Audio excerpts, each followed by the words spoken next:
Derivatives trading involves substantial risk of loss and is not suitable for all investors. Past performance is not necessarily indicative of future results. So stressful when the world's on fire. Good God. I can't look at this, guys. Like, my strategy is you buy it and you hope that you got a good spot. Yeah, but we all think you're crazy. You don't fight this. No way. The markets are freaking out and you don't think that anything is wrong? Come back tomorrow and I'll lose it all. Should be fun. Good morning, guys. Well,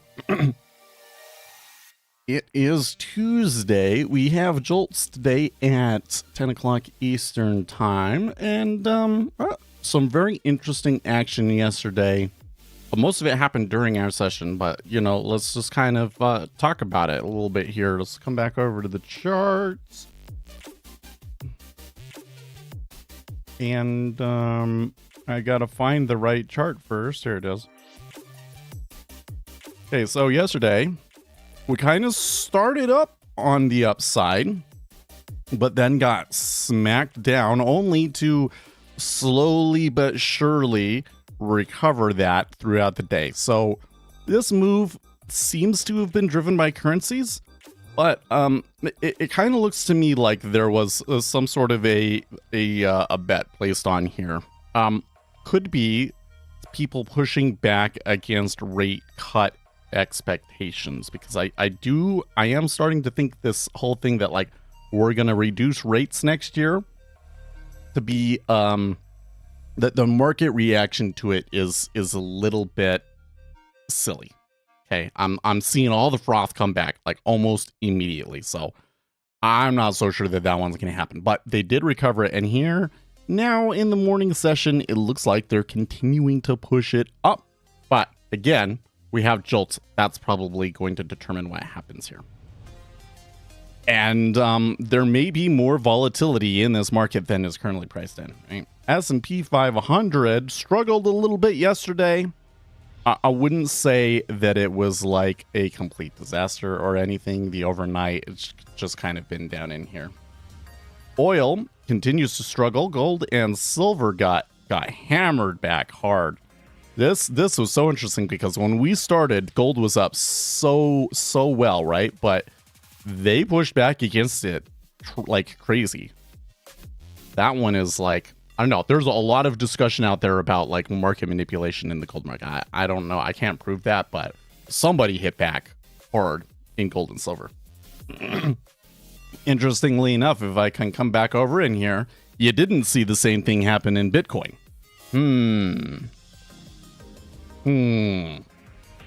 All right. Also, we got to check copper here. Copper also reeling after the whole metals complex getting smacked down. And then we got to come back over here to the dollar. Well, the dollar index. It is a little. So yesterday we had a pretty strong move come through. Now, meh. We're 103.62, so dollars in just kind of like an okay spot. All right, so good morning. Oh, got a lot of people here this morning. Jiwi, Octavius, Tenacity, welcome back. Tactical Tenacity, rather, welcome back. Adam, is it possible to hedge on two different accounts, like if you buy on one account and then sell on the other, and that can neutralize any of your losses? You absolutely could, but why? Question is, why are you doing that? I think that there's this idea that's been promoted in social media, YouTube and so forth. This like risk-free trade that, like, if there's volatility, then one side of your hedge just automatically goes away and you make money. But it doesn't work like that.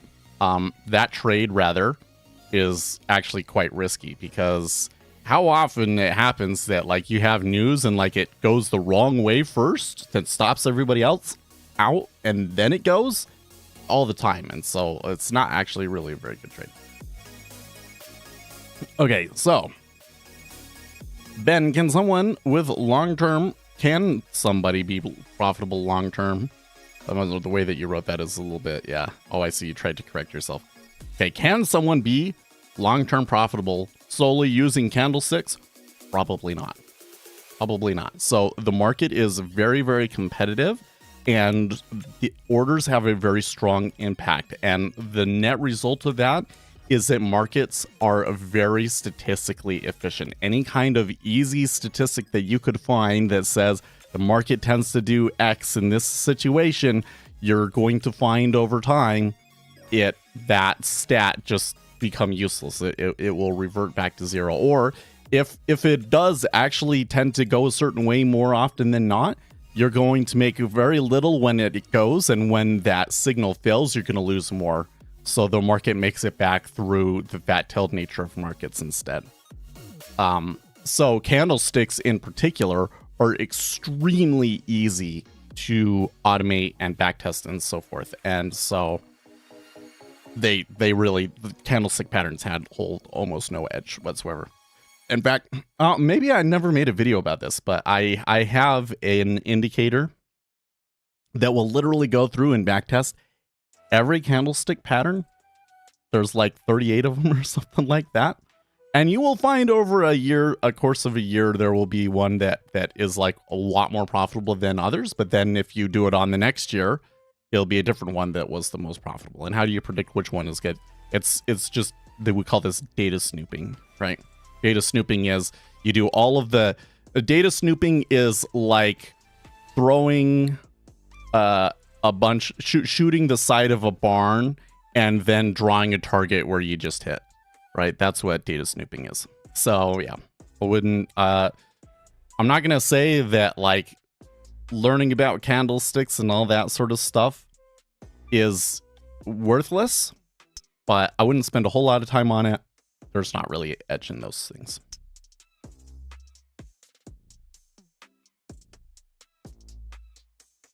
It would be great if we can break out of the range today.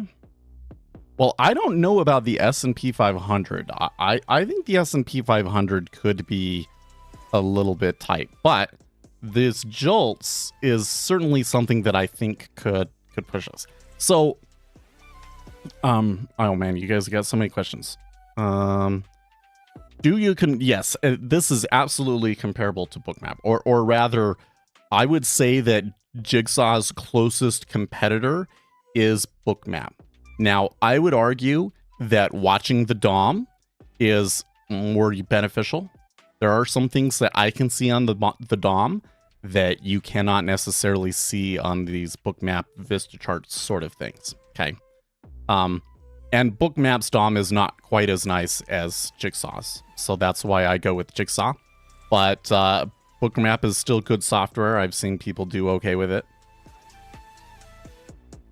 And yeah, but it's just I think you're better off learning the DOM rather than using their charts. I kind of feel like that their charts kind of corral you into baiting whenever the liquidity shows up, and that's not actually a profitable trade. So impossible to be long-term profitable in Forex, basically. Well, I'm not going to say that it's impossible to be long-term profitable in Forex, but if there is somebody out there really making consistent profits in Forex, I have no clue how they're doing it. What you often will see is people will take on a lot of risk for a tiny little profit, and that means that you get a far left tail. That means that eventually some big bad thing comes along and just absolutely demolishes them. And that's you know, when you see like influencers and stuff and they're all bragging about their profits and stuff like that, that's usually what they're doing. And then they'll blow the account and they'll blame themselves when it's really a property of their strategy. So but Forex is extremely difficult.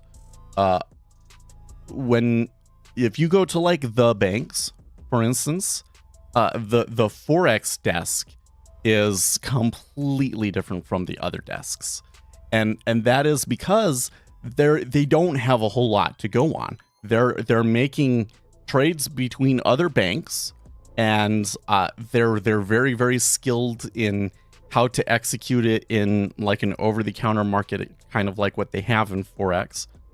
And of course, they're very sensitive to news. But that's kind of the problem that you get in Forex, is that there can be something going on with the country and insiders in the government will know and you won't. And that makes Forex really, really tough to trade. I mean, informational asymmetry is a risk for you always in trading, but the risk in Forex is particularly high. And I have never come across somebody, at least. Of course, we do mostly futures, but I've never come across somebody that was really, truly long-term profitable in Forex. I think that a long time ago there probably were, because before the robots came along, there was a lot of kind of profitable arbitrage strategies that you could pull off with Forex stuff. But now, I don't think it's a very good game for retail traders. I think that as a retail trader, a lot, again, market is competitive, so a lot of edges that are like public that we know about aren't really available to us anymore, right? And the one place that I think that you can still find edge, and you should always be able to find edge, is in informational asymmetry. Do you know something that has a high probability of predicting what's going to happen? Or as I put it, just know what's going to happen. So the big one today, I tell you what, like we've moved up a little bit here in the treasuries. I wouldn't say that there's a ton of volume behind it. Maybe 5,000 contracts long in the 10-year. They moved up a little bit, and you might ask yourself, well, how could I have predicted whether we were going to go up or down there? And you start looking at the patterns, and you try and game it out, and maybe you find something that worked then, and then it stops working because that behavior changes, and really what you're all looking at is noise. And the reality is that the only thing that matters today is what the Jolts jobs number is going to be. If you know what the Jolts jobs number is going to be, and by the way, I'm going to go out on a limb. I don't know what it's going to be, but my guess is that it's going to be better than anticipated. That's the only thing that matters. You know what that Jolts number is going to be? That's going to determine everything else that's going to happen, right? So if you have that informational asymmetry, and sometimes you can know things you might not know what you might not have a leak of the number, but there's a lot of other things that you can know about how the number is derived and what's been going on since the last time we got the number and everything, that you can predict what the number is going to be, right? That's probably the best edge available to retail traders.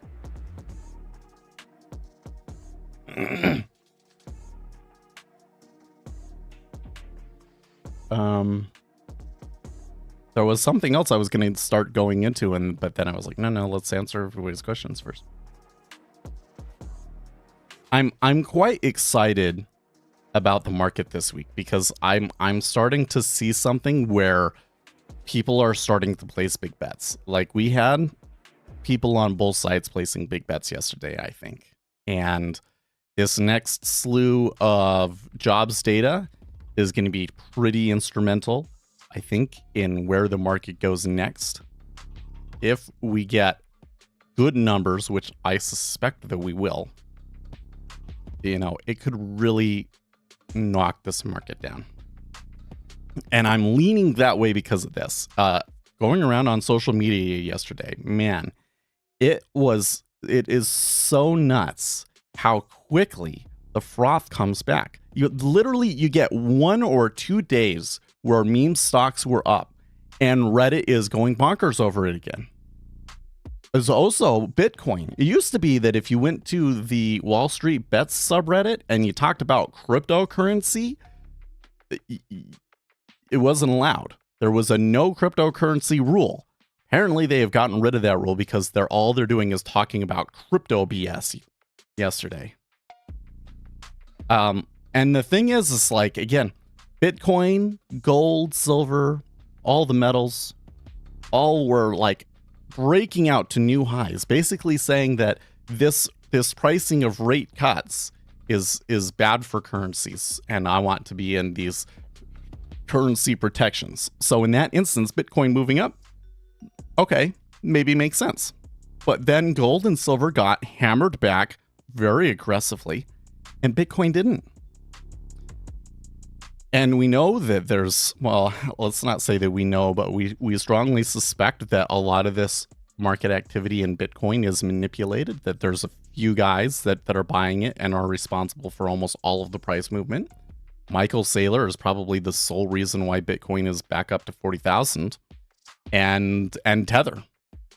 And we also know, by the way, yesterday we got some news stories that from people in the SEC basically hinting that Tether might be in their sights next. So like there's some huge risk there in Bitcoin, but they're pushing it out to new highs, and the internet is taking notice, and it is just turning into mania again. Guys, the biggest mistake that I see traders make, that the second biggest fallacy, I think the first major fallacy in trading is believing that you can just follow somebody else to make money. No, the market is competitive, and you're going to have to find your own way and your own edge that gives you an advantage that nobody else has. But the second biggest mistake that I see people make is confusing price movement with truth. Oh, this asset is up. That must mean that there's something really good going on. Not necessarily. There could be a lot of different reasons why people are buying it up. It could be completely random. It may just have something to do with this sort of mechanical strategy about how they manage their positions that has more to do with the redemptions and contributions to their fund that month than it does anything to do with the fundamentals of gold and silver, right? But regardless of why they do it, that buying has impact. So Bitcoin being up does not necessarily mean that Bitcoin is, going to continue to do well. But I guess we can go back and we can say, well, why are they buying it up? Well, Michael Saylor is just going to continue buying it forever until he runs out of money. And then there's these people that are manipulating it. What are they going to do? They're going to manipulate the price higher. So I suppose I could get into Bitcoin right now. You probably could make money, but there's too many people already seeing so many people jump in, and you know what that is? That's exit liquidity, folks. Once you start seeing Reddit talking about it, it's probably too late, right? Bitcoin is just one example, though. People were going gaga over GameStop. People were going gaga over all sorts of these small cap companies that, frankly, even the ones that are frankly like terrible businesses, like GameStop.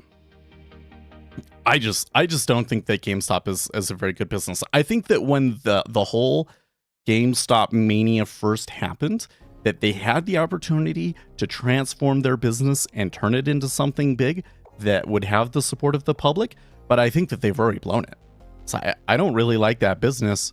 A lot of these stocks are probably going to go to zero at some point. Might take a really long time and people will cling on forever, but probably going to go to zero. You also got to be careful with some of these small cap companies, because some of these are just like exploding like crazy. And you know what's going to happen when they do that, right? Is those companies are just going to offer shares. You're just going to get diluted. Like, it would be fiscally irresponsible for the officers of that company to not sell more stock when it's so insanely overvalued and take advantage of that easy funding source. So all of these people are just going crazy, like the mania has completely returned. And how can the Federal Reserve cut interest rates when there's still that kind of froth in the market, right? And that's just 2 days. You let that go on for a month or two, inflation will come right back. Inflation will come right back very quickly, very easily. So I think that maybe the Federal Reserve has some more work to do. I don't see them doing another hike. I mean, I guess if things start to get crazy, then maybe a hike could come in. But my prediction, and this is very, very speculative, but my prediction is that they are going to keep interest rates higher for longer unless we're going into a recession. So this scenario where you buy treasuries and you buy E-mini, I don't think that one is long-term viable. if it is long treasuries, then at some point the S&P 500 is going to have earnings affected and is going to turn down. Otherwise, they're going to keep interest rates relatively high for a long time. Liquidity is king. You know what, Kulud? I don't know if I can jump on board that bandwagon. I think liquidity is one of the most useful non-fundamental factors we can look at, but I'm not going to say that it's king. I'm not going to say that it's like the greatest edge, right? I think that it's a really good guide when we already know what's going to happen, right?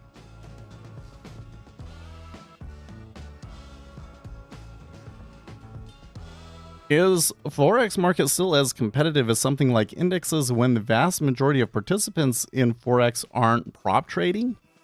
I would say yes, absolutely. I mean, it's a market. There's a lot of people participating in that market. I don't know. I don't think that the number of like prop traders in a market necessarily determines how efficient that market will be. But with the main point with Forex is that Forex is a very different market, and the way that market behaves is not very well suited for the edges that are available to retail traders.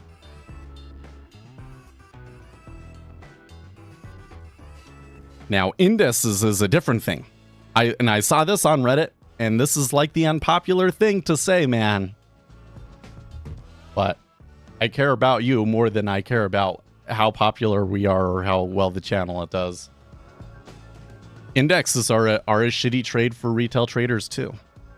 At least day trading indexes are. Because an index is composed of, 500 different stocks and they all have their own things going on, there is a lot more noise in an index than there are other things. So, as a retail trader, you can make money off of that noise. That's why most of these people that you see that are claiming to have success, again, they're taking teeny tiny profits off of huge risks. They'll have a huge stop, or they'll do multiple contracts, and like one contract they'll take off relatively close to it, right? You're still taking on, you're still basically, what you're doing is you're taking on additional risk for that to work, right? So that noise, that makes it really hard. Now, if you are really selective and you're coming in only a few times of a month, you're identifying situations where, because of the news that just happened or whatever the deal is, you know that the equity market as a whole is going to move up or down, and you're taking swing trades with that, I think that could be a very viable way of trading. But you have to have a lot of money to do that, okay? You would probably need like a $50,000 account, I think, to really, really do that well. So there's maybe some edge there. But like, especially in this like whole scalping thing, man, when the E-mini gets going, it just gets going and you get destroyed. So I think that what happens in indexes is mostly random. So I think that if you're going to be a retail day trader, you're better off going into a market where you can really find those informational asymmetries. So the treasury market ends up being a really good place for that, because the treasury market doesn't really move a whole lot unless there's a really good reason for it. So you can kind of take advantage of that informational asymmetry that you might have in the treasury market. I think that you can also do that with other like pure commodities like oil, copper, maybe golds. There's some other things that you have to factor in, like less liquid markets, for instance. It's really hard to know everything there is to know about oil or everything that's going on in the copper market. I don't know what those sources of information are, but maybe you worked in the industry or you have some sort of inside track into those particular commodities. Then you could trade those, and absolutely you could find an edge there as well. That's where I think that retail traders have the best opportunities. So what tickers do you trade on treasuries? Well, so let's talk about treasuries then. So I have up on here a bunch of different instruments. And so this is ZB. Oops, that's an N. ZB, ZN, ZF. These are the three main futures. ZN is far and away the most liquid. Okay, so I would always recommend watching ZN. Like if I just needed something on my watch list, I would put the 10-year up. Okay, if I'm beginning trading, I would trade ZN. I'm not saying that you got to trade ZN forever because ZN is really slow and a lot of people find it very frustrating. But I would start with ZN. ZN will teach you a lot. ZN will teach you a lot about trading and order flow. The stylized behaviors of order flow are easiest to see in ZN. Those behaviors are very, very strong. Okay. Now, a lot of people like to trade ZB because ZB, you get, you make twice as much per tick and it moves more as well. So more risk, more reward over in ZB. I don't like trading it because I get slaughtered by that risk, you know? You can also do ZF.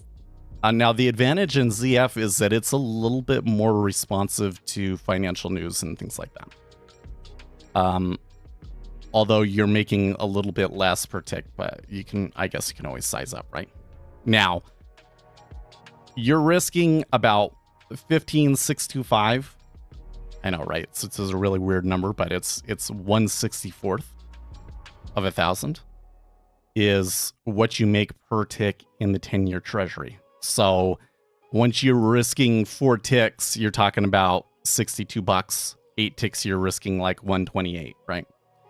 Now, now that's not a lot, but man, if you lose 128 and you only have $1,000 account, that's 10%, right? So for a lot of retail traders, they're only starting with $1,000. Then you might want to think about doing the micro treasuries, and that's where I put most of my trades. Is I put it over here in the micro 10-year. And you believe, by the way, we're at 4.2 because yesterday we were 4.25. But this is the 2, the 10, the 30. There's also a 5, but I don't have it up here because there's like almost no liquidity in the 5 for whatever reason. What about UB? Okay, so there is a UB.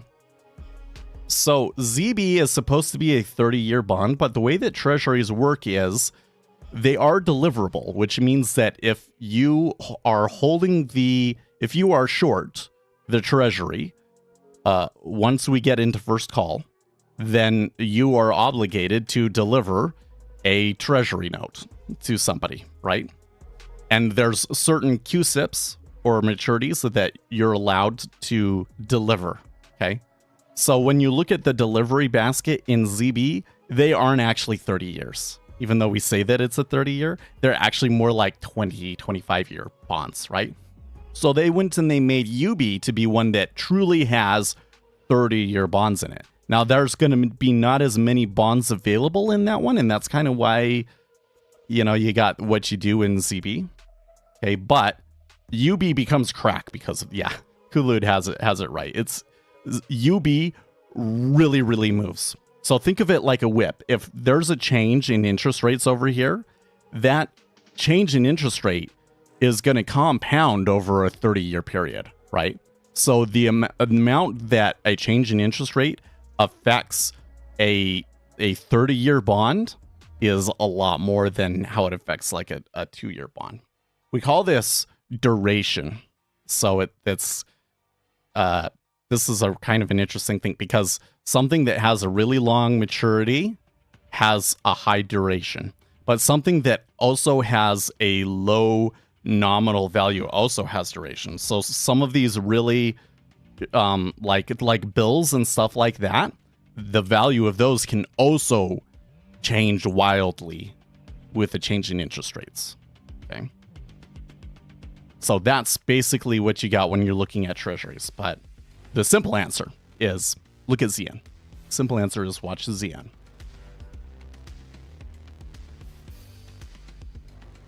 Well, it looks like they kind of turned back to the upside here again, didn't they? Actually, no, they made a new high.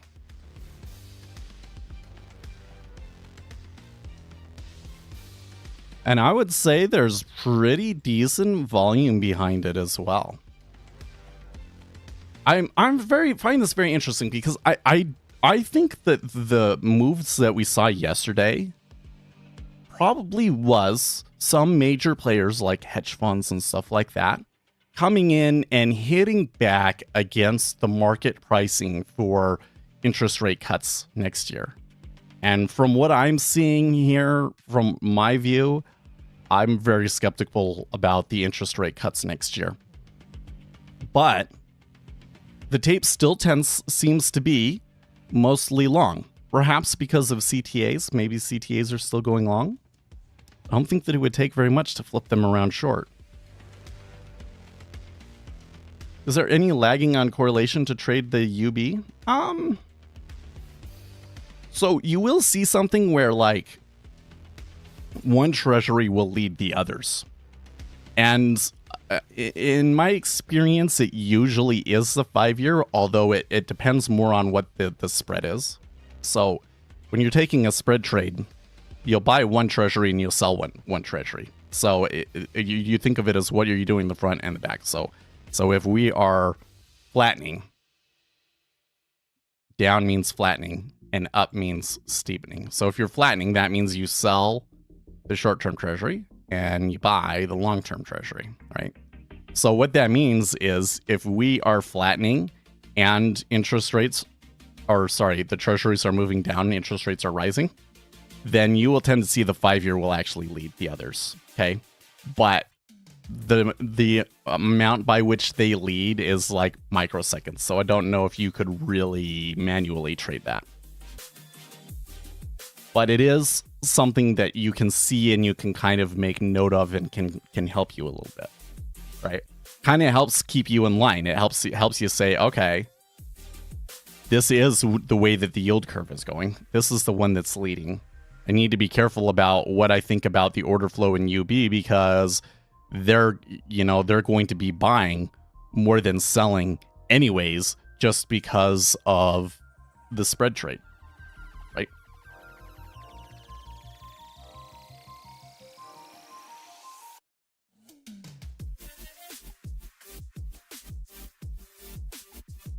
Every once in a while, you will get these interesting spots where, so you see how I have this line in the middle of my DOM? That's like last time I centered it, that's where we were. So you can see how last time that we centered it, the 5-year hasn't moved anywhere, the 10-year has moved up 1 tick, and the 30-year has moved up 3 ticks. So that is what? That is flattening, right?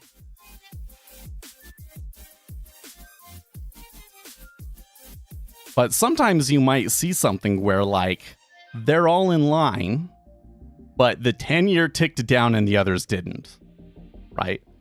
And that can give you a small little scalp. That could give, you might be able to pull a tick out there because if these two aren't moving, the chances are that this one is going to tick back up, right? Now, when something like that happens, we'd have to ask, well, why is this one ticking down and not these ones? Could just be a random aberration. Could be due to some correlation or something else like that. But when you're looking at everywhere in the markets, you're looking at the treasuries, you're looking at the S&P 500, you're watching what the dollar and the Japanese yen are doing to kind of judge what all of the correlated markets are doing. Sometimes you will find situations where one instrument is just not quite going along with the others, and you can catch small scalps off of that. That it's like, well, this one should be, they're all moving down. This one's not moving down as fast. I can go short this one on the theory that it's going to catch up. I think that trades like that don't come along very often, but that is absolutely something that you can do. That's kind of more the Gary Norton style. Gary Norton style is basically market making, is largely about pricing this asset against other assets. So it's saying, well, if the 5-year moved down, then the 10-year treasury should also move down. This is basically the way that it works. You're basically trying to price that asset based on the other ones. And this is where like arbitrage and statistical arbitrage and all these sorts of things come from.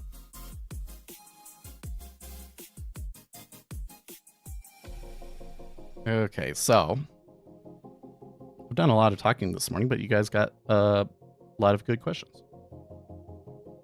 But I think that I need to get in on Twitter. Oh, Twitter is being not working so well this morning, is it? Oh, it wants me to upgrade to premium, but I did. But I am on premium. Did they change things?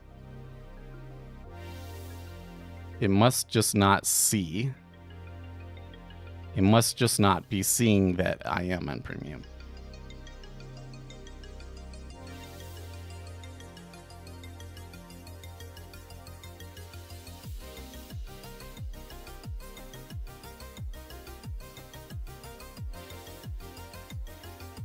So everyone tried to use put call ratio in the options market as a leaning.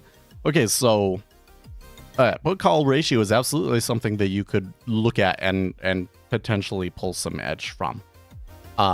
There is a fat-tailed nature to that, right? Like if there are more puts than calls, then that means that things are likely to move down in the future. But if they don't, it's going to move much more aggressively to the upside as all those people with the puts cover and stuff, right?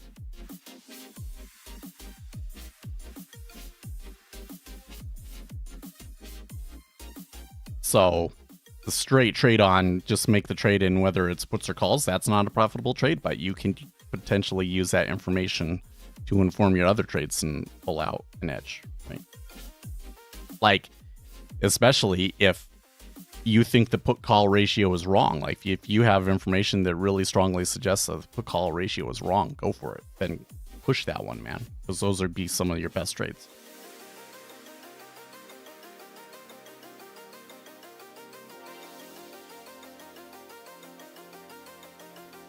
We're getting some pretty extreme flattening here today.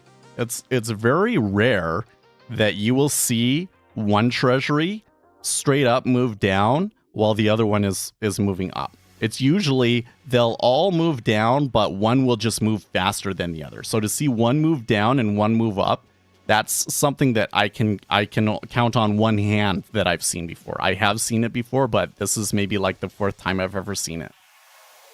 And I don't know if I really count it as the fourth time because it's only been like over the past 5 minutes, but it's definitely an aberration worth noting. In fact, I'm going to come in here and put it into Discord.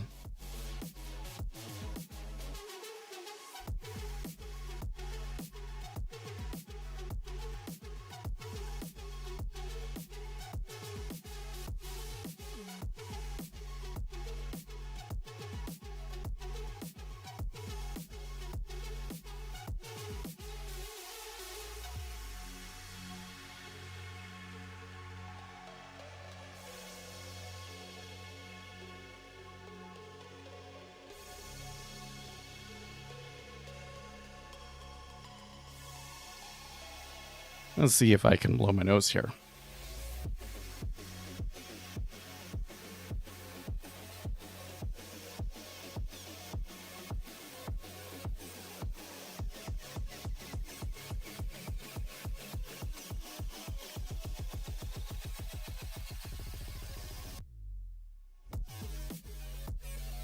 Well, that didn't get me much.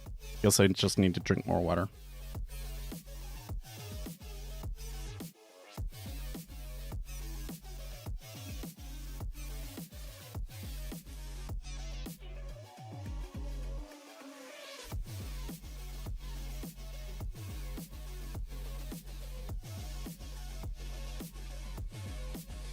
You know, if we think that interest rates are going to be cut sometime in the mid 2024, that would be a steepener. That's a steepener trade. That's why you've been seeing steepening lately. Now we're seeing the flattener, and we're seeing a very, very strong flattener. So maybe somebody else is putting the bet on that they're going to reprice these rate cuts in 2024, but this time they're, instead of doing it outright, they're doing it with a yield curve trade. But that kind of makes me think that the treasuries may turn bearish here before that Jolts jobs number in about 50 minutes. I really want to get onto Twitter. Elon, help! It's not letting me use TweetDeck.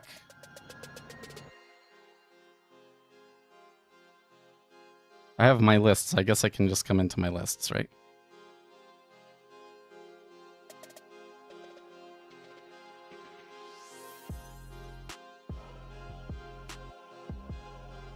Oh, that's not my list. Here's my list. Traders, stocks. Nope, my list won't load either. Twitter's broken.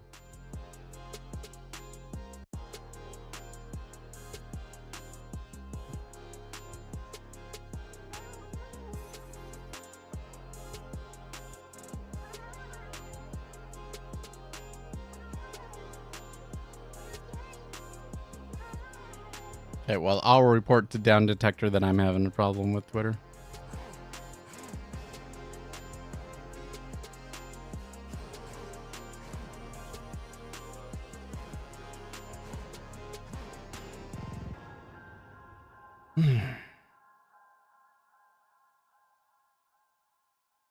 Well, I can come into Financial Juice and see what they're doing over there.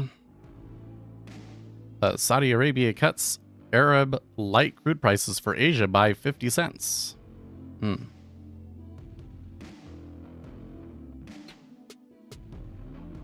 So the 5-year, it looks like they are, oh, they're not quite to the open, are they?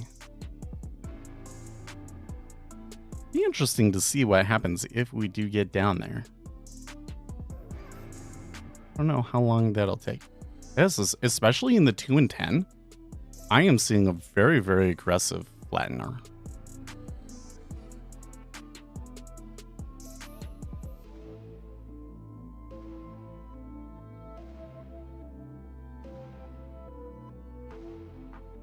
I kind of feel like I am picking up on, well, look, we are getting some sort of a flow that's a flattener and I think suggests to me to go short. So should I be taking a trade here? Well, I don't know. The way that it's ticking around is not particularly favorable to me. Like, yeah, we are moving down, but it's really iffy. I'm not seeing strong stacks. Liquidity above us is a little bit weak. Right? Like that's not really signs of a really strong market for us. This could be one of those ones where it could move down, but, you know, it kind of like, you're like, what's moving it? Sort of a thing, right? And the way that it does it is usually really frustrating. Like, you'll think that they're about to go and bust highs again first, and then it just absolutely falls apart.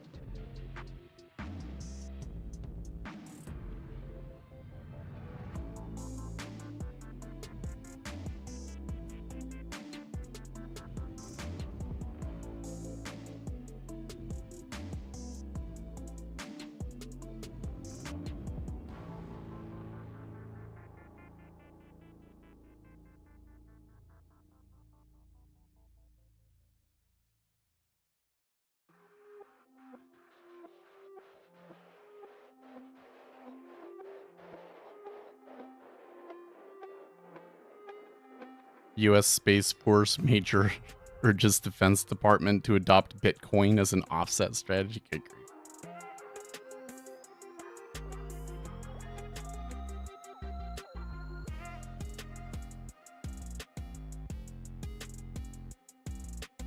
Oh, that's interesting. IDF reports that 15,000 people have likely been killed in Gaza since the start of the war, and 5,000 of them are Hamas.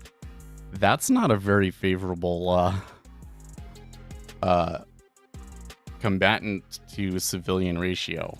And I'm surprised that they would be admitting that.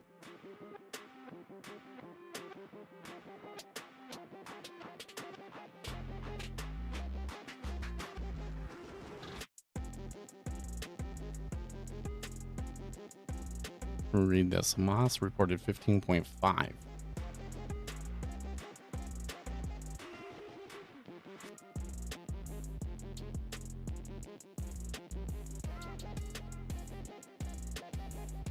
This person has a good point that there are people that are not in Hamas that would be considered combatants if they're helping Hamas.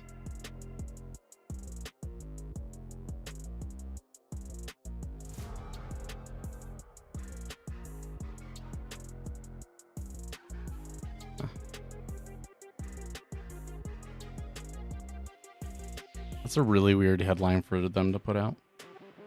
Looks like we ticked back up there. Oh, I recentered it. Maybe I shouldn't have recentered it. That's okay. So there is a little bit of a liquidity hole here, 21.5. And it looks like the 5-year tried to pull them down there, but they got sucked back into the hole. So did the flattener revert? That last little leg of it did, yes. I am still seeing, by the way, the Japanese yen selling. So the Japanese yen is selling and the treasuries aren't completely following it. That's a little unusual. But the currencies aren't all going in the correlations that they normally do. Like normally if I'm seeing the Japanese yen falling, well, I guess it's a reasonably. I think that the euro is having a little bit more impact on this than it normally does, though.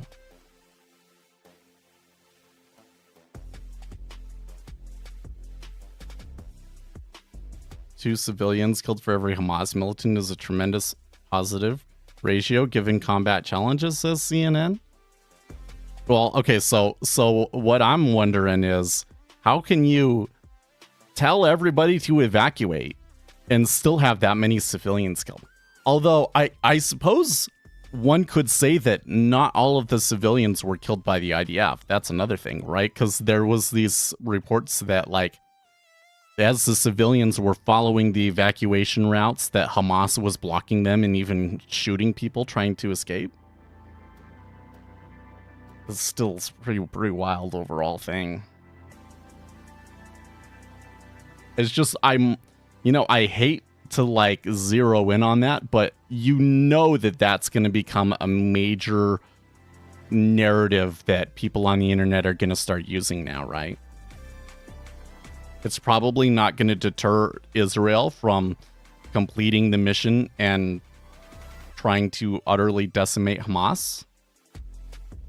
But it's probably not a positive thing for Israel overall that the people are now talking about the death toll.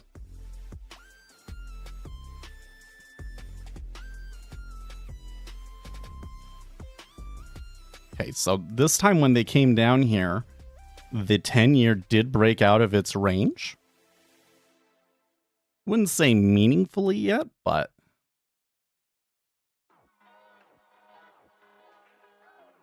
it's more than it's been. S&P 500 seems to be not liking it.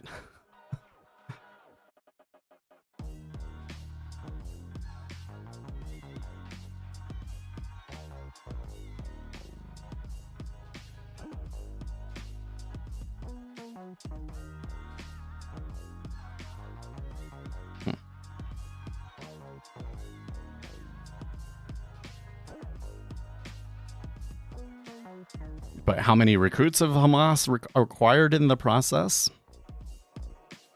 Can I rant about this? It's like I'm gonna say unpopular things again. Look, it wouldn't matter what Israel does. The people will be gravitated towards Hamas. You're talking about a people that have literally been brainwashed for jihad. There's There's no PR camp. I mean, the Israelis, they've been doing everything. They're giving them jobs. They have all of these programs and stuff like that. Some people are just gonna hate.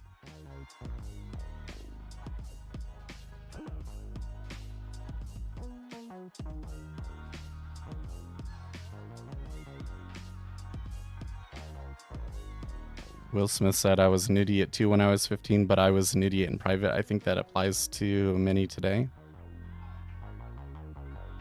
Well,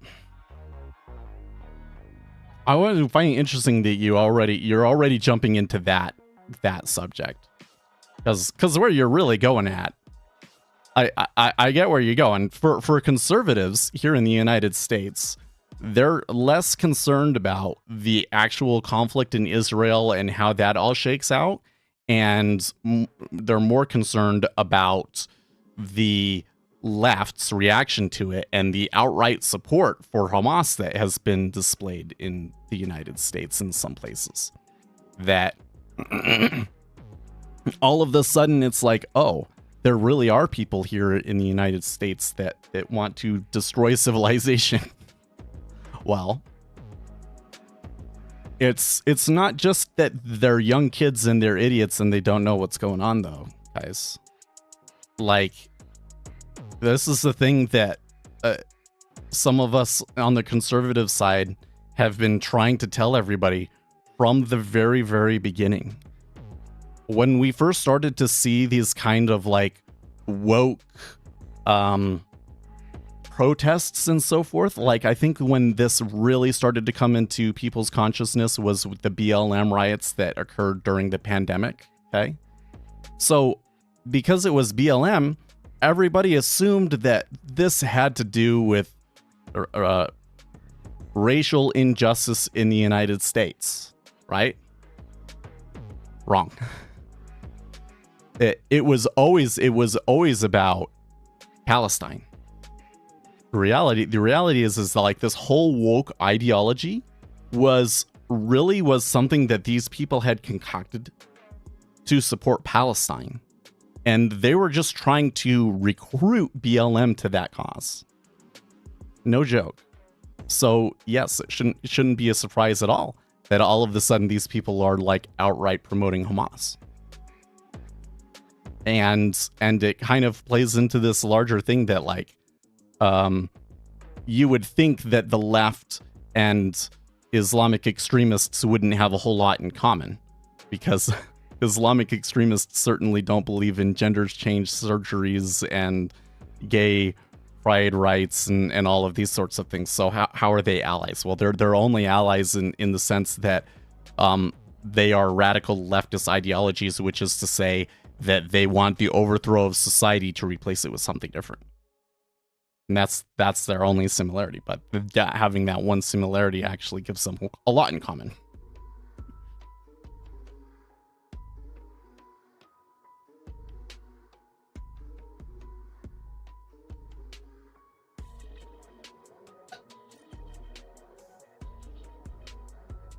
Thankfully, though, most people in the United States, I think, see this for what it really is.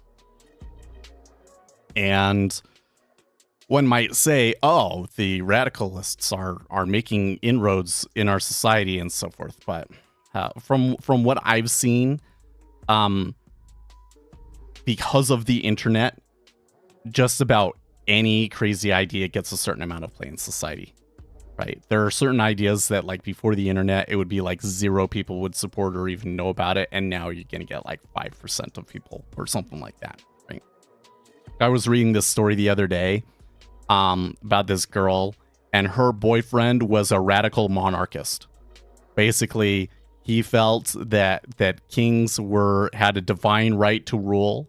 And also he thought that the current king, or I guess king now, huh? The current king of England was not the rightful ruler, that the rightful ruler had been deposed several hundred years ago, and they were still keeping track of who the real king was, and this sort of stuff, right? How you would think how it was something like that How is there anybody in our society today that would believe something like that? But I say it's the internet. The internet amplifies extreme voices.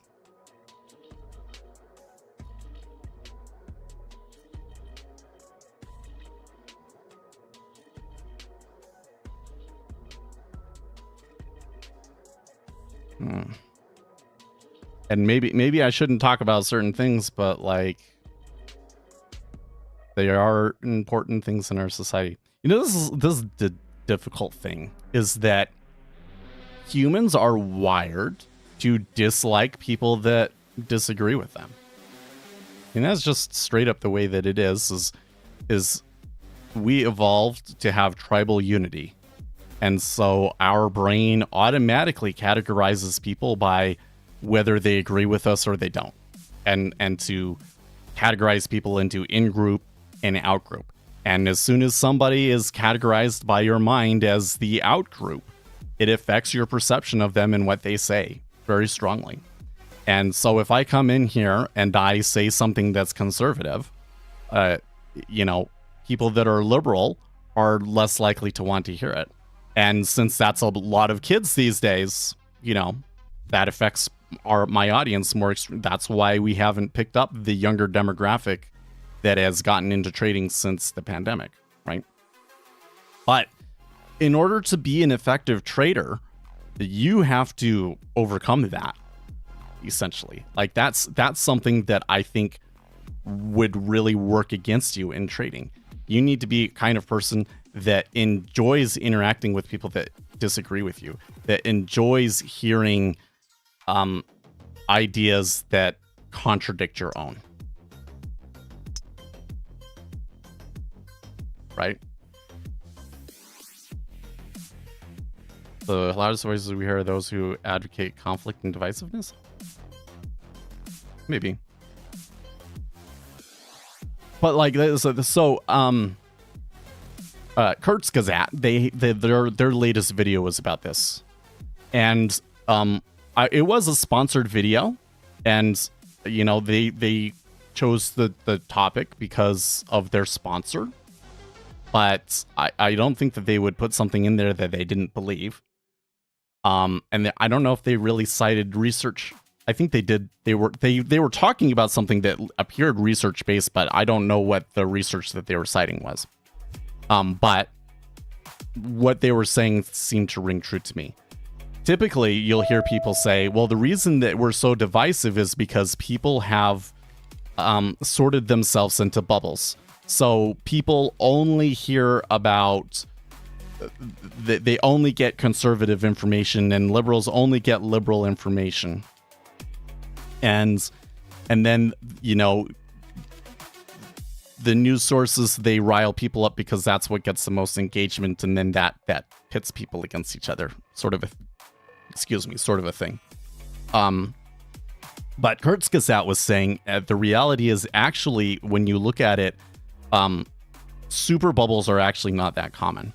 That people, especially people on the right, get a lot of information from people on the left. That because it's everywhere. Like if you're on the right, quite frankly, you can't go anywhere on the internet without seeing the prevailing leftist opinion. It's basically like, they're trying to coerce everybody to think leftist. You have a right-wing opinion, many corners of the internet, you're just ostracized and kicked out. And so what Kurtz gets at was saying actually is that it's that proximity that's bad. That like if you have a group of people and they're all really conservative and they just only interact with each other, then they actually tend to be very peaceful. And that's your village, that's your tribe or whatever, and those people and you're really happy with it. It's when you're in very close proximity to the opposing group that you have a problem. And so they're saying that the reason why we're having the problem is that the internet has brought that proximity closer. That now, me, somebody in Utah, I'm pretty happy with the way that things are in Utah. I'm constantly bombarded with and have to hear about the way that things are going in New York and California and what those people want to do and how they want to change, how things are here in my city, right? And there was that proximity that caused problems. And so they were saying maybe we shouldn't all be so close.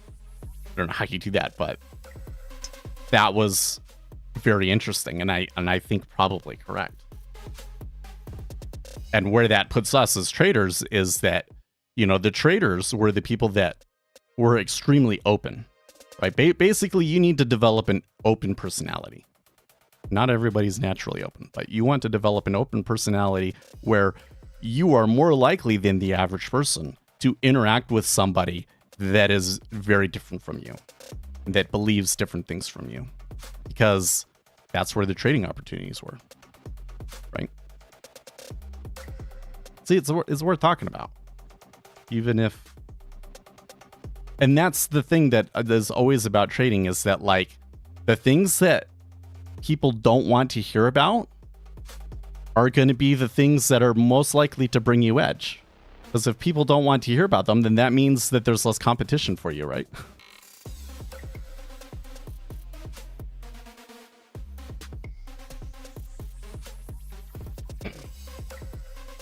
That's why it's worth talking about.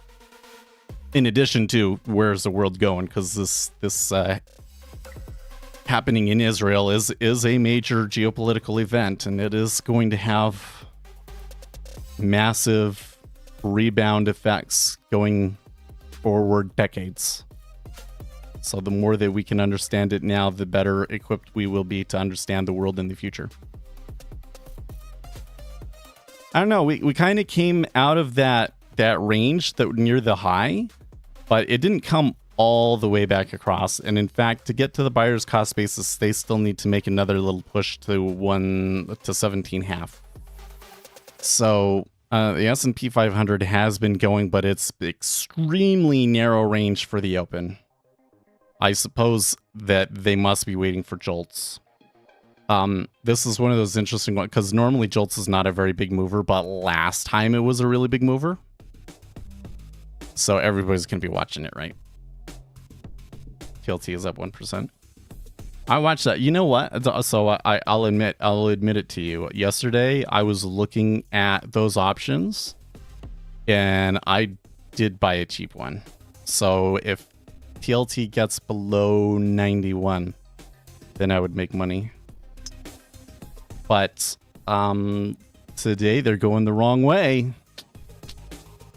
Today they're going the wrong way. I guess I can come over and look at what it is now, huh?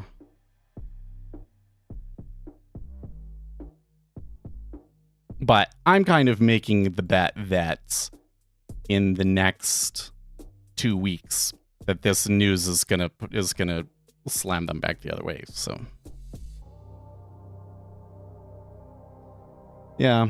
Well, I should note that I wasn't necessarily trying to make an outright call. I was basically saying I think that the risk of this flipping back around is high compared to what they are asking for the options. So I guess I can look at it. It's probably down by, how much is it down? Ouch. It's down almost 50%. Ouch. That means that I could have bought 2 of them right now. That kind of pisses me off. But it's already done. I just hold it to expiration now. If they lose it, it's only $100. But why do you say that TLT up right here is the max option pain point? Well, when did I say Goldman was wrong? I think Goldman was anticipating better than expected jobs numbers this week, right?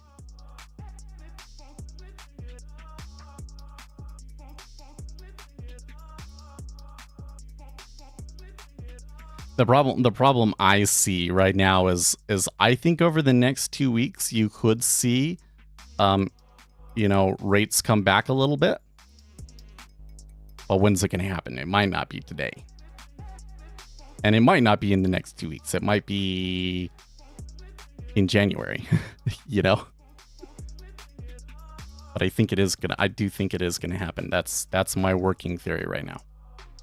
Is that their current pricing is not make sense.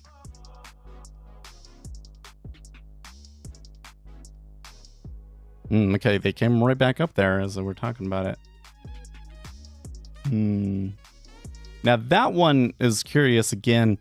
Not a lot of volume behind it, but the Japanese yen moved and the dollar moved. So I don't know if, let's see here. Wall Street Journal says the dollar was higher and could continue edging up for now, but the recent weaker trend isn't over yet.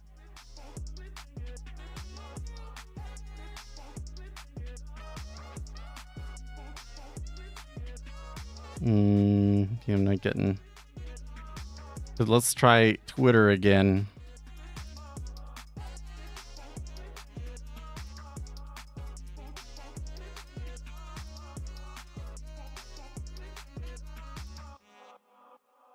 Okay, looks like they've fixed Twitter, so let's come back here and see if we got anything.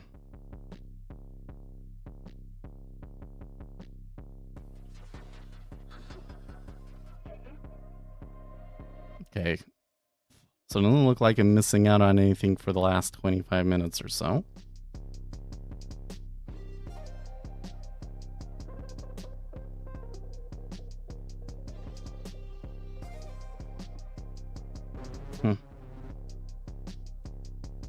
Futures Trader 71 asked his viewers if they had changed products in the last 12 months, and 28% of them said yes. Well, I bet that almost all of them are trading ES. That they're either trading, they were always trading ES or they switched over to ES, right? You're in TLT Leaps? Ooh.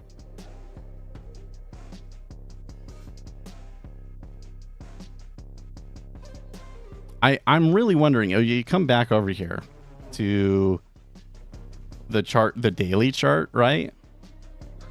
You start to realize how powerful the CTAs are becoming. Like, this whole thing right here was nutso. This, especially this last little bit right here, was crazy. And I think a lot of it is that the CTA strategies tell them to just keep selling. So I think that CTA strategies are basically exacerbating swings in the market. And it's probably what's driving buying right now. They're not above yesterday, so I think we still have to wait a little bit. Where are we before above yesterday's highs? Above yesterday's highs would be... Oh, we're above yesterday's highs, but the day before, 28. Okay. So, not outside of reason, but a decent move that they would need. I guess we do get services PMI here in 15 minutes. Oh, I forgot. It's not just Jolts, it's services PMIs. Well, I tell you what, for the services PMIs, they're expecting a reading of 52.3 versus a previous reading of 51.8. Given that the manufacturing was good, I would expect services to be good as well. 52.3 is reasonable, though. I mean, I would be really surprised if they were below 50. But manufacturing was something like 55, so maybe services will be something over 55 as well. And Jolts, they're expecting a reading of 9.3 million, but previously we had 9.553, and that was like a shock number. That was like, how was it so much lower than anticipated?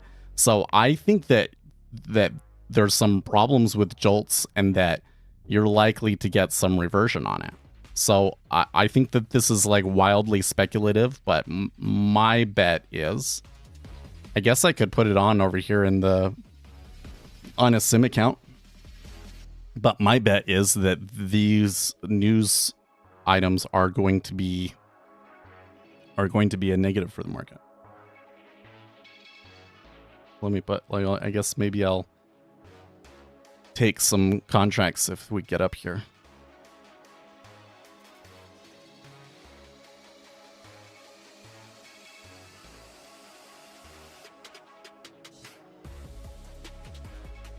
Ooh, the Grand Theft Auto 6 trailer is out overnight, huh?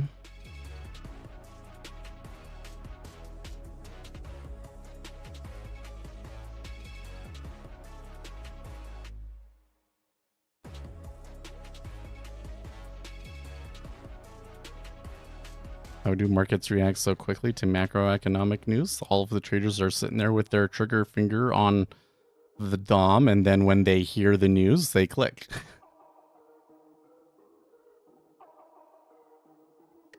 Got leaked? What got leaked the day early? GTA. Yeah.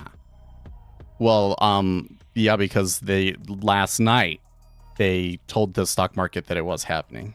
Yeah. The post that I'm seeing was 15 hours ago, which is about the time that they release things for the morning in Europe.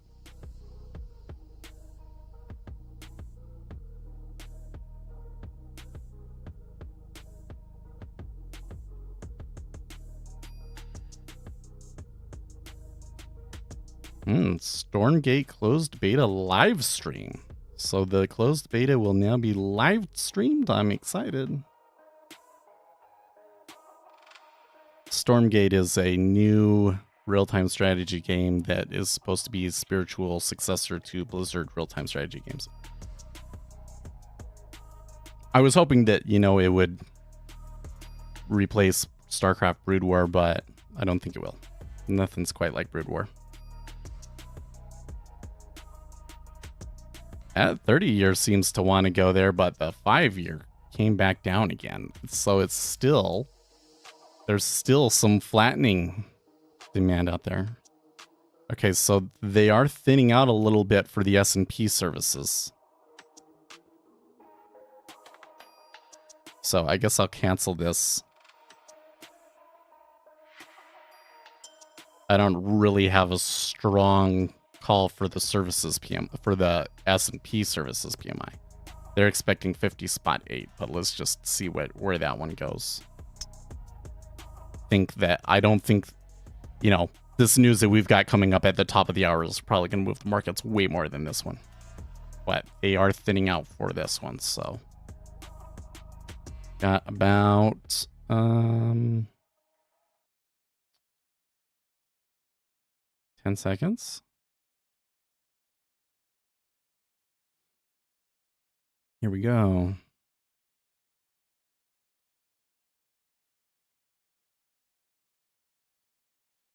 Okay, so right on with the market estimate, 50.8 versus an expected 50.8, and no real reaction from markets.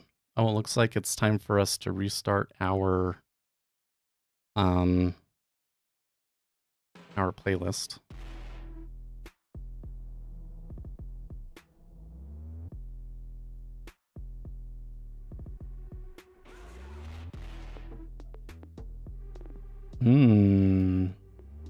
Started to think I was seeing. Oh, okay. So my news squawk is now reading out the actual report, and we just saw some pretty aggressive selling here in the treasury. So I wonder if, even though the headline number was in line with expectation, that there's some tea leaves inside the report itself that suggests that things are actually stronger than the headline makes it. Possibly.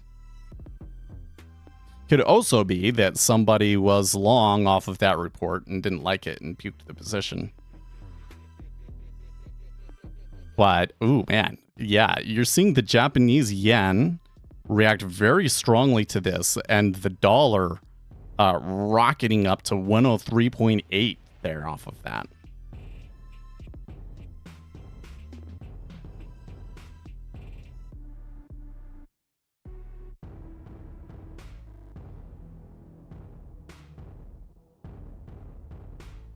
I'm quite tempted to take a live trade here off of that. So seeing the Japanese yen move that aggressively is like really gets me excited. But I think that I should sit on my hands because you only got 10, 15 minutes until the next news, and it could be the complete opposite, right?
I guess, you know, the thing that makes the market reaction here the most interesting to me is that we had a really big move in the dollar and the Japanese yen.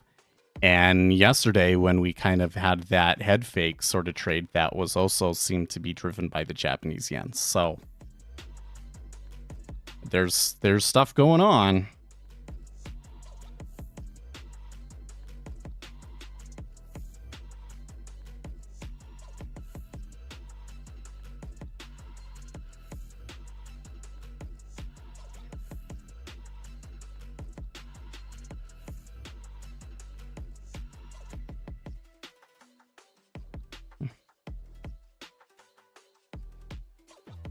Statistician and whistleblower Barry Young has been arrested in New Zealand authorities for exposing data that examined connections between specific COVID-19 batches and mortality rates. You're arresting him now. What the heck? This world sometimes. Okay, liquidity is still a little bit light, right? The liquidity didn't completely come back. They're still putting 16, you know. They're not back to 2000s, they're at 1600s.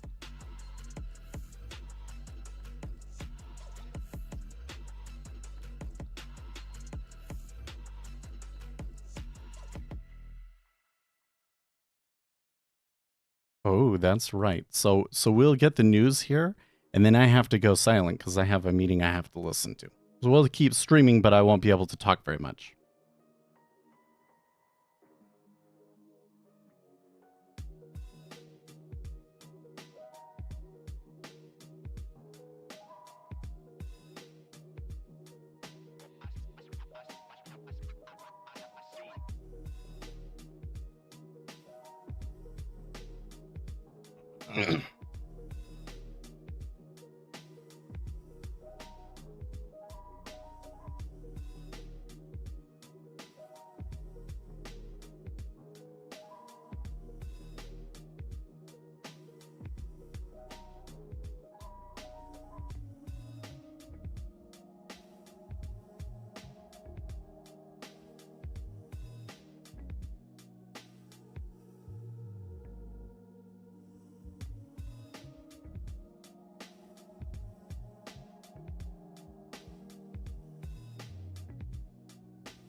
Well, there's been a few points there where I felt like that the clawback was pretty impressive, but you know, it comes right back down. It looks like it's just skating around on low liquidity at the moment.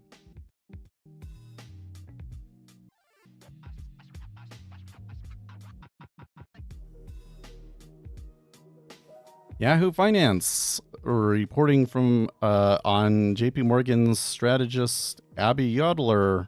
We're optimistic on bonds. This is the first time in 15 or 20 years where bonds actually look attractive.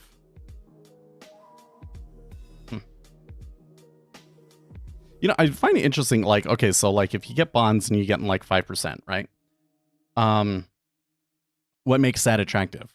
Well, part of what makes that attractive is that the S&P 500 is valued so high that it's not likely to return its, 7% per year over the next 10 years, right? I think it's part of the calculation they're making when they say that sort of thing. Just saying.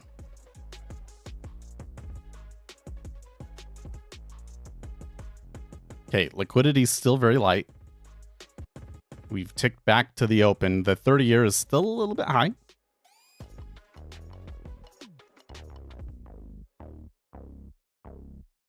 The 30-year is still higher than the others. We're getting very, very much flattening across the board. I wonder, we come back to our volume profile and we look at like 2s and 10s. Guess it is very aggressive, but it's only about 1 day's worth. So they have much, much lower to go to like retrace some of this crazy. I'm not going to say crazy because when it all happened, I was kind of thought that it was made sense, but some steepening that has come through in the last month or so. Okay, treasuries are selling here. S&P 500 knocking on the highs.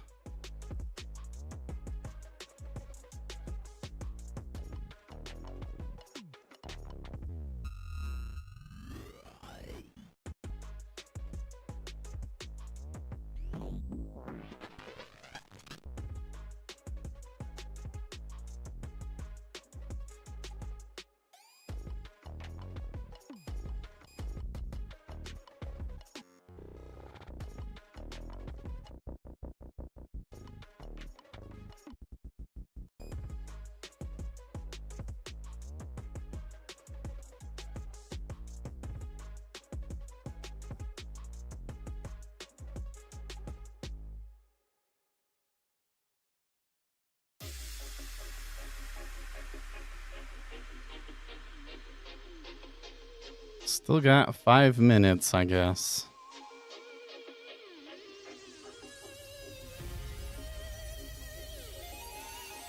I'd say it's starting to get a little chippy here at 19. Another late night. Well,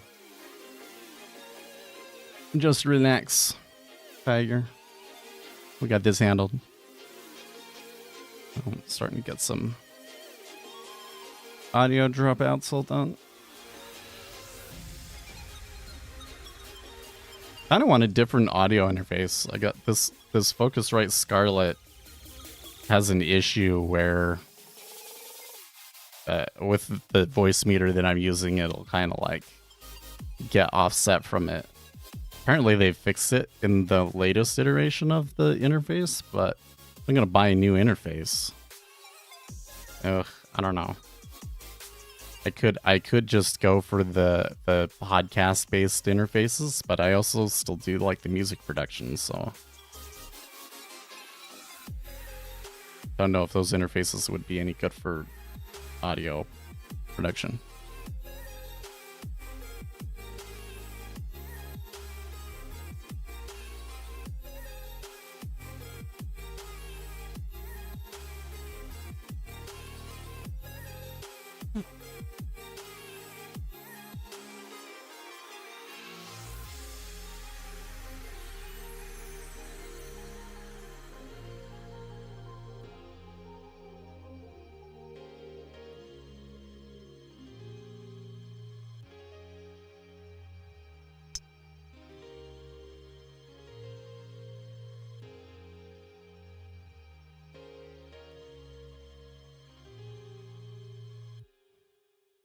The U.S. expected to announce sanctions on Israeli settlers involved in attacks against Palestinians, says Axios. Sure.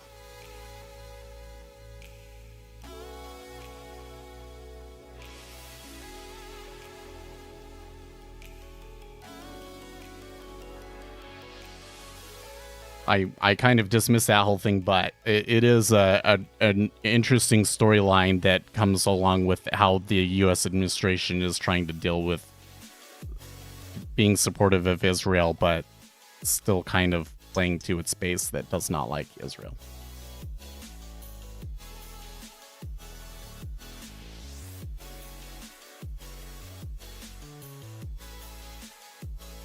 Oh, could you hear that?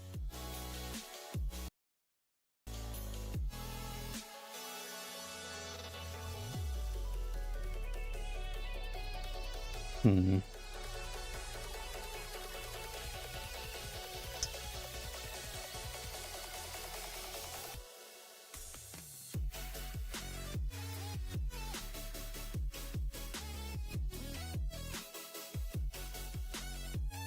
I guess I'll have to pause the music here in a second to make sure that you're not hearing my meeting in the background.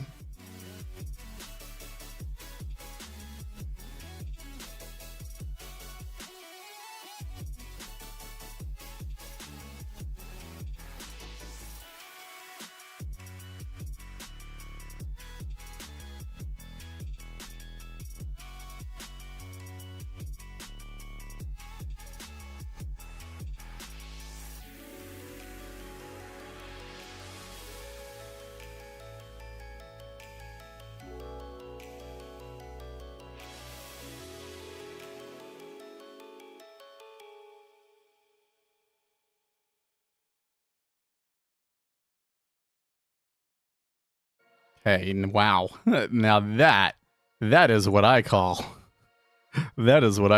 liquidity pulling. Only 100 lots up there now. So they are pulling in line with an A tier event.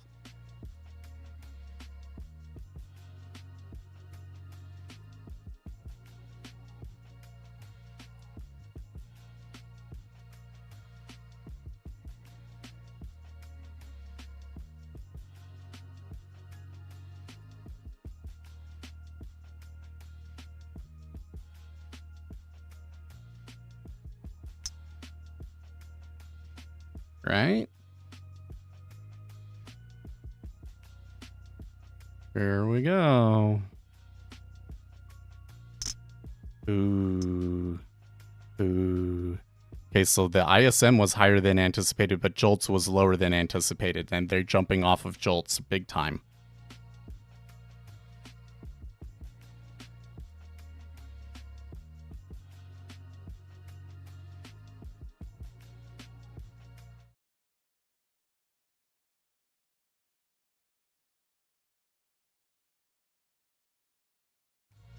I think we're okay. Well, I guess I called that one wrong. I mean, I was okay on the PMIs, but Jolts was continued to be lower, and the market really loves that.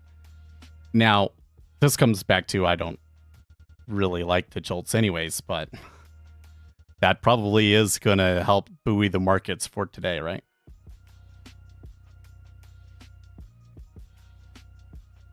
I don't think it would be too wise to try and fade this either, so...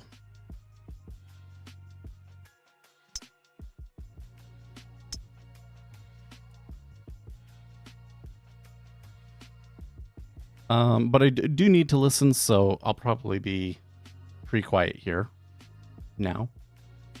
But I'm still reading chats, so if you guys have questions or whatever, I will respond.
This jump off of the news is starting to look very short-lived.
Yeah, I have a meeting today, so I'm listening to that and not talking much.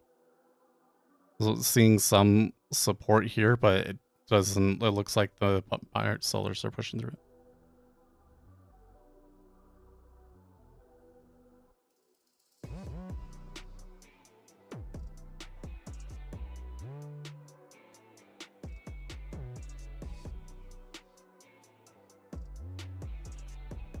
Yeah, I was trying to show that there was an iceberg there, and then when they ticked up, there was a slightly higher stacking on the bid, and the liquidity above us looked pretty weak. But then that almost immediately broke down, and they fell back to where they were. So.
I think you're still in a relatively light liquidity environment, but it's starting to get pretty chippy here as they came back to the VWAP around 23.5.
So I am seeing some signs of large meta orders going along, but they didn't get very much for their efforts off of that last push.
Some aggressive selling coming in there, but they don't seem to be getting convincingly below 23 quite yet. There was a little bit of iceberging and they broke through it, but then the selling kind of petered out.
Okay, I guess you got lucky and the meeting went early. So let's first review what happened here, yeah? So the numbers were the ISM Services PMI came in slightly above expectation at 52.7 versus an expected 52.3. And services prices paid was 58.3 versus an expected 58. So services a little bit hotter than expected, but Jolts job openings edged down to 8.7 million from an expected 9.3 million in a previous reading of 9.5 million. So almost a million less job openings now. Now, again, this Jolts job openings number is a little suspect in terms of like, what does it really mean for the economy? Because some of these job postings aren't real, like nobody actually gets hired from them and things like that. So, you know, there was some argument for a long time that the number of job openings that we had was kind of fake and wasn't as high as it seemed. But the market responded really strongly to it last time, and they responded very strongly to it this time, and so that kind of has a self-reinforcing effect, right? The traders, they pay attention to it because it's mattered in the past. Now, after the news happened, a couple of interesting things. Let's come over to this chart here. So first thing is we did see some buying, but it wasn't a ton. It was maybe, well, 67 to 77. So it was about a 10,000K increase there. But you notice that the cumulative delta came almost all the way back. Now, since then, I am seeing some signs maybe of some meta orders long, like there was this long right here. But the treasuries continue to edge lower. Also, you know, we've been having flattening all morning, and then a big steepener on this and flattening again, and we're basically flat to where we were. And they are starting to push. I don't know if they'll get back to that 20. That's kind of like the next spot that I'm looking at. There was this spot right here, 23. It looks like they did push through that. But the selling, you're not really seeing the selling in cumulative delta here, right? It's like it'll kind of come down and then they'll back off.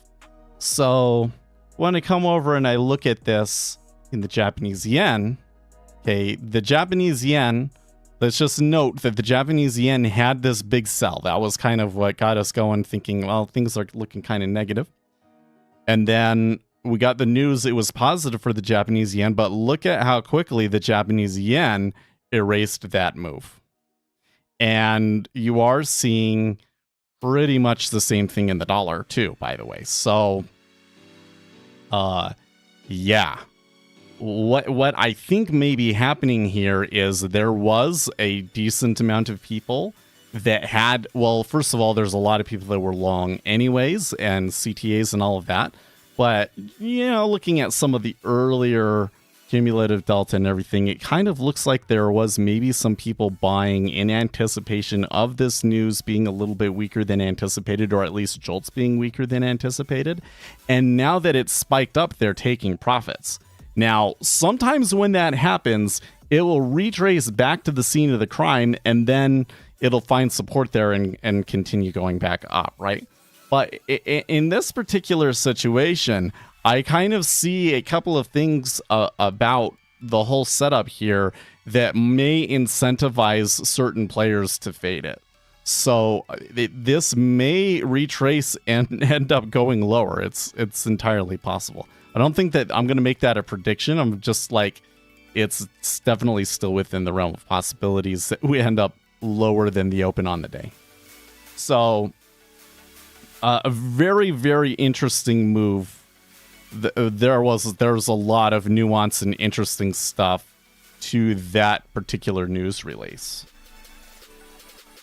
Okay, now Jiwi, he also asked the question. I'm assuming that he already resolved it, but he asked, what's more important, the put call volume ratio or the put call open interest ratio? Well, I personally would be a lot more interested in the open interest. Basically, of the positions that are still open, are there more puts and are there more calls? I would also be interested in what strike levels those puts and calls are at. So these tools that you can get from Quick Strike, CME shows the Quick Strike tools and gives you some of the data like delayed. And they will show you where in the options the positions are at. And that kind of stuff matters. And then the next level above that is doing calculations based on all of that open interest to find out whether dealers are long or short gamma and things like that. So now so far, we haven't even talked about the S&P 500. The S&P 500 is up, not a ton, but they did move up on the news. But the S&P 500 still remains, I would say, quite constrained. So the volatility crunch over there in the E-mini still appears to be a very significant and strong factor. The treasuries are moving a little bit more freely, but the equities are not, and that dynamic may continue to play out. But basically, we're in a situation where like a really big downturn is really hard to make happen in the S&P 500. Like, if we did move down a little bit, like that mean reversion behavior would come back and just buoy it back up. You would really need to have a really strong piece of negative news that really pushed the market to levels at which the options market makers that really had to panic in order for that to happen.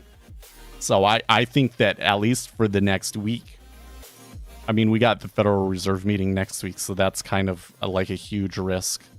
But I think that volatility could, barring any huge surprise at the FOMC meeting, I think that volatility will continue to be constrained until the expiration. And then we will probably get that runoff. What do we call it? Unclenching, I guess you could say. And then probably they start to clamp down on the volatility back again when we get into January contract. It's my guess. All very, very interesting, though.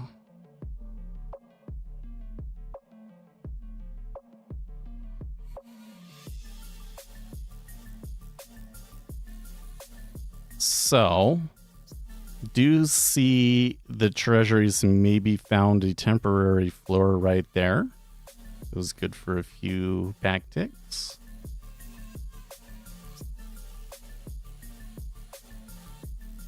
I mean, we're getting back to points in the treasury where I think trades start to get interesting. Now, it is possible for it to languish here. Like, they might form a liquidity hole at 21.5. So there was already a lot of volume there from earlier in the day.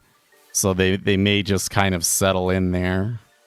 But, you know, if I thought this was still a long, this would be a great place to buy, right?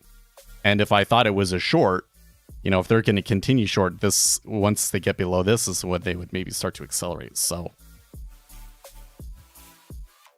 all the possibilities are on the table here, but I do think it maybe gets a little bit interesting from here. This is a little bit late though. 8:43 my time. I don't know. So now you'll start to get into the next 30 minutes. After the top of the hour turns into the, ahead of the London close. I would guess that the Europeans are probably long, may have to sell. They haven't already. So that gets interesting too. All in all, interesting. I'm glad that I didn't trade it, although I do have that option that's like more of a 2-week swing trade. Got hurt pretty badly today, right? Guess I should have waited. Should have waited, done enough of this news maybe. Nah, so for the trade that I was making, part of it was that I thought this news was going to be stronger than anticipated. But I guess, like ISM is better than expected. Jolts is kind of like an iffy number. So the next thing that we get is going to be ADP. Now, ADP is also kind of an iffy number. Like there's some question as to how effective that is at predicting the final non-farms. But the Jolts here right now, I don't think really tells us a whole lot about what non-farms is going to be. So I think that the bet is still intact. And then, of course, there's a Federal Reserve meeting where maybe based on what the market has been doing until between now and then, maybe they will turn a little bit more hawkish in the next meeting. That's a possibility, too.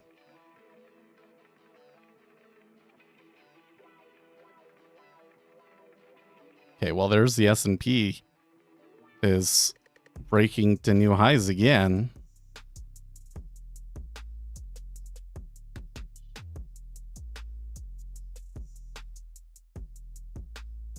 $401k rollover is the single largest transaction many investors make, says CNBC.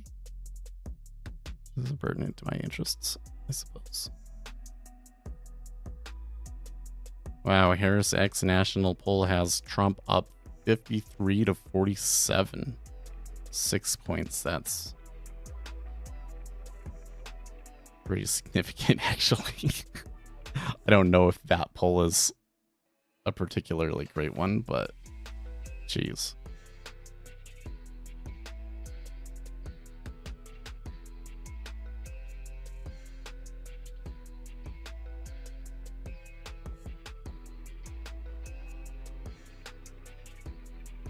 Hey, Akshay, how you been? How you been? What do you think? Do you think there will be rate cuts in 2024? So market's been pricing rate cuts. I'm seeing all of this froth coming up, and I'm kind of sitting here like, I don't see how they can just, if they do rate cuts, I think it would maybe be a mistake. It's kind of how I'm feeling right now.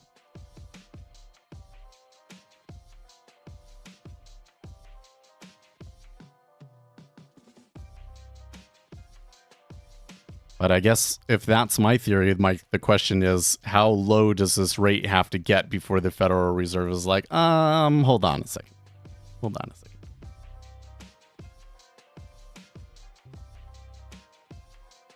second. I don't know what I clicked, but my YouTube homepage is full of how to buy properties and turn them into cash machines with only 25. Oh, Jesus.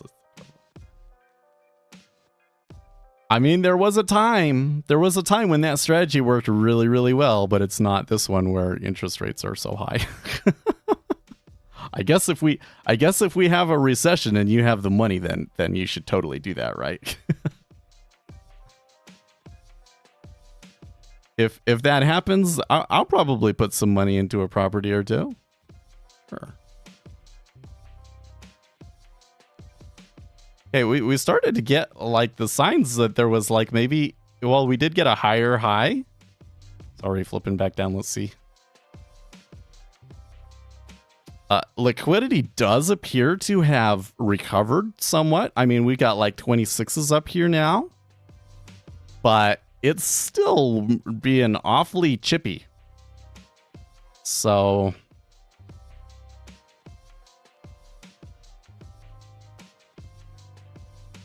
I'm sure it's an omen that I should sell everything and buy houses and turn into a slumlord. Oh, come on. I'm sure that you would run good houses. I think, for some people it'd be hard. Like with me in my life situation right now, it might be hard to keep up with a bunch of houses. I think we could maybe do one house, but like multiple houses and maintenance and stuff like that might be a lot to keep track of. Because right now I'm struggling to keep track of all my. I'm totally on top of it, but keeping track of all of the finances while also keeping track of the 2 toddlers and making sure that they don't kill each other. It's a 2-person job. It's a 2-person job, right? Add a house on top of that. I don't know about that one. Maybe if I went in it with other investors like my dad or my brother, and we'd split the work up, then maybe that'd be a different thing. Actually, that's probably how I would do it. So maybe I can do it. Maybe I will become a slumlord. We'll see. We'll see.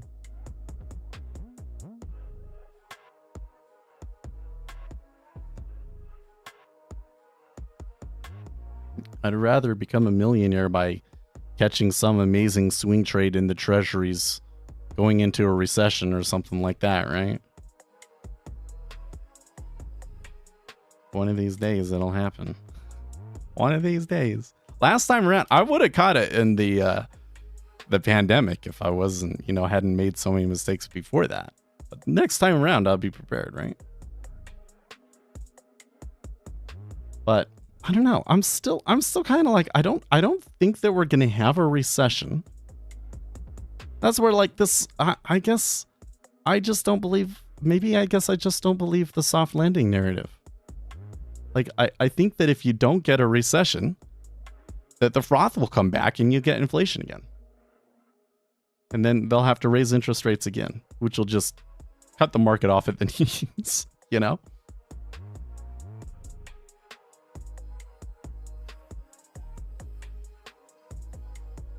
The amount of financial conditions easing that we've seen over the last few months concerns me.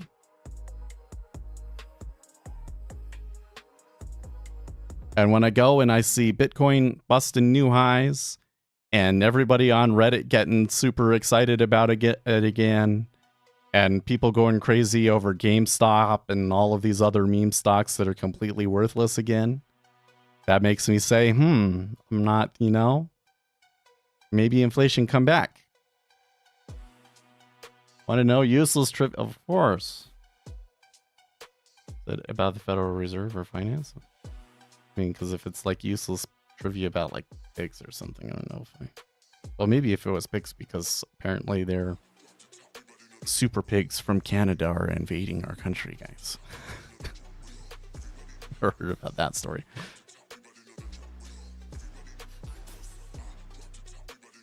Super interesting thing about pigs is that like they grow tusks when they're feral, but if they're in captivity, they don't grow the tusks and stuff. The average Bank of England rate since 1694 has been 8.25%. Really?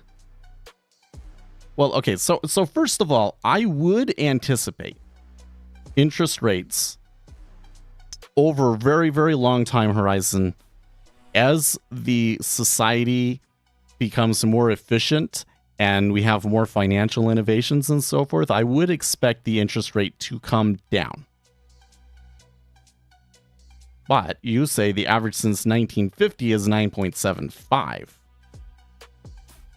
That's different because now you're including like the whole modern era, right? I'm surprised that it's 9.75. I would have thought that it would have been more like 5 to 7.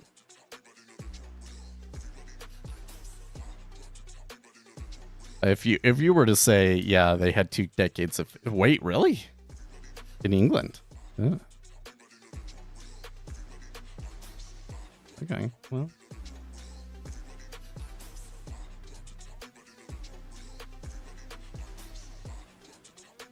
So what are you saying? Are you saying that 5% interest rates really aren't that high? It really is kind of like when you think about the history and everything, having 5% interest rates and it just decimating everything, especially housing market, just absolutely decimating the housing market, really just shows you how crazy this whole ride has been, right? At least you won't be hungry. Hogs are delicious. Even feral hogs? Are feral hogs still taste good? Because doesn't it, like, you know, when they start eating weird stuff and then that gets in the muscle and it starts to, and that's what makes meat taste gangly or whatever the word is.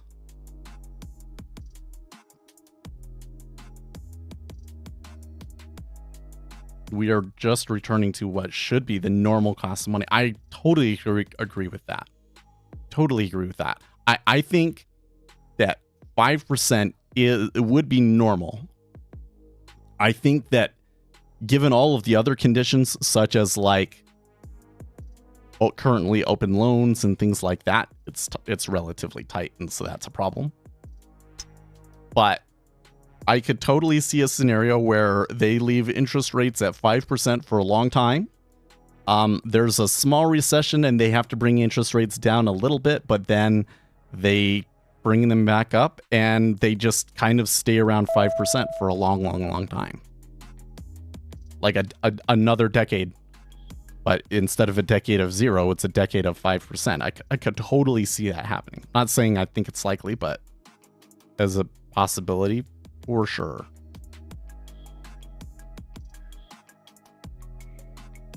But the thing that I'm seeing right now is like interest rate is at 4.2.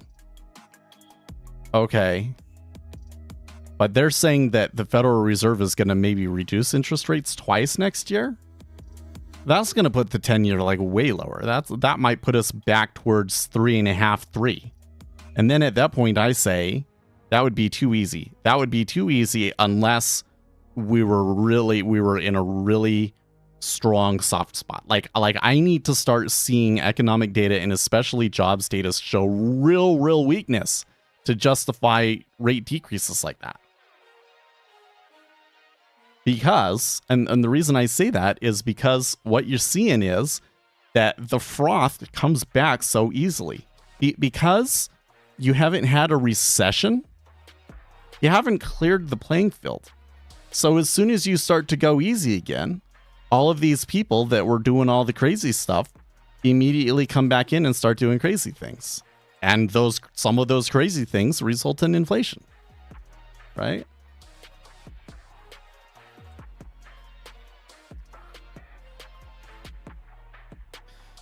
The UK ones are particularly interesting because for like 2 centuries, it was the global benchmark. And then you can observe what it did to the economy when they lost the global count and colonies. I think it's just overheating from the Cold War era when Soviets used to lend at 2% in the name of development loans. So the US just stuck to 4%.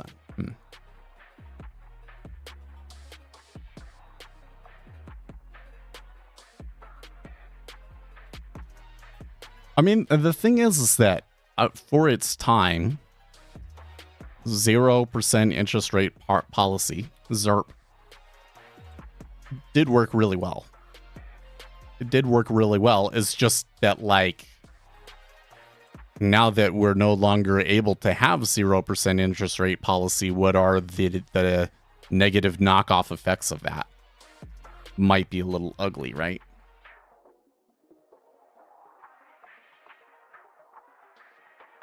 But I'm still just thinking about the next 2 weeks. I feel like that the easing in financial conditions is too much. For a while, it's the key term, yeah.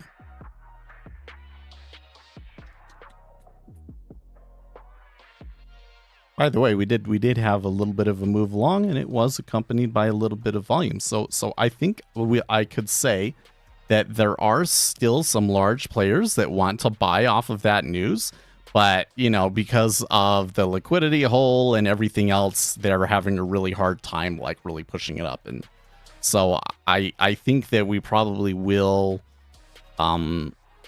settle somewhere in here. It might be 29, it might be 25. I don't think that I would be looking for like a breach of the highs, though. That would be... They're probably going to clamp down on the volatility again, right?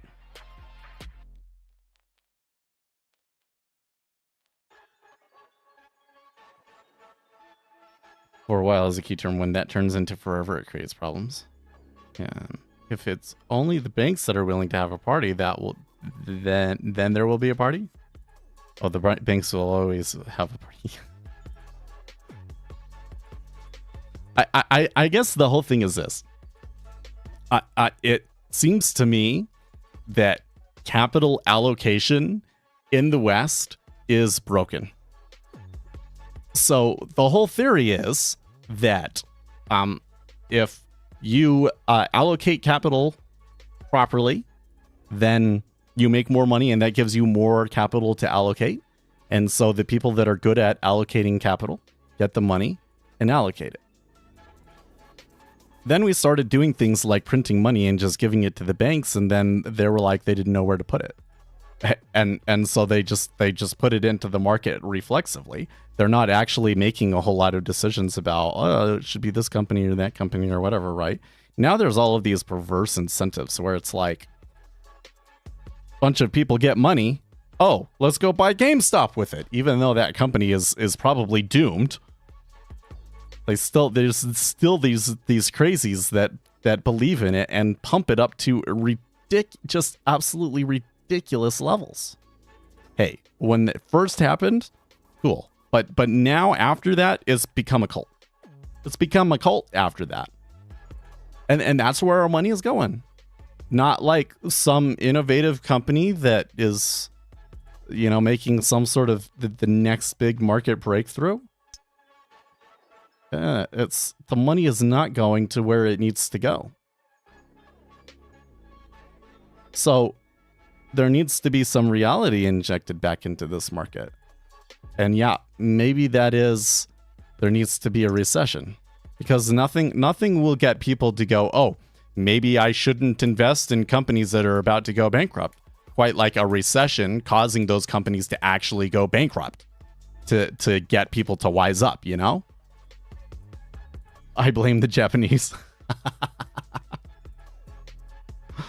I mean, if you turn the risk-free rate at 0, so everything else is capital allocation, cause expectations. Yeah,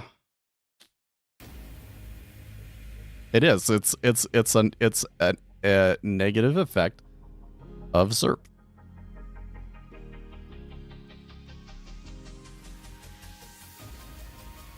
The problem is that the Federal Reserve is supposed to be the one that comes in and like tempers that. And I guess they kind of tried to do that last week, but apparently failed miserably, and the market doesn't. And now the market is ignoring what they're saying from my perspective. Well, they're like, well, it's what they didn't say that really mattered, because they're convinced that the Federal Reserve is going to reduce interest rates and they just can't say it yet or something like that, right? Okay. So reduce the financial conditions and then force their hand. They're just going to be, the more that the financial conditions come down without seeing an accompanying severe decline in the actual hard data like jobs, the more likely the Federal Reserve is going to be forced to raise interest rates again. That's what I say. All right, I'm over my time.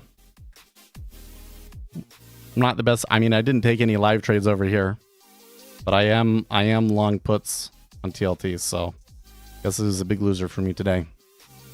But there's a lot more stuff coming this week, so I'll see you tomorrow. Stay excellent, team.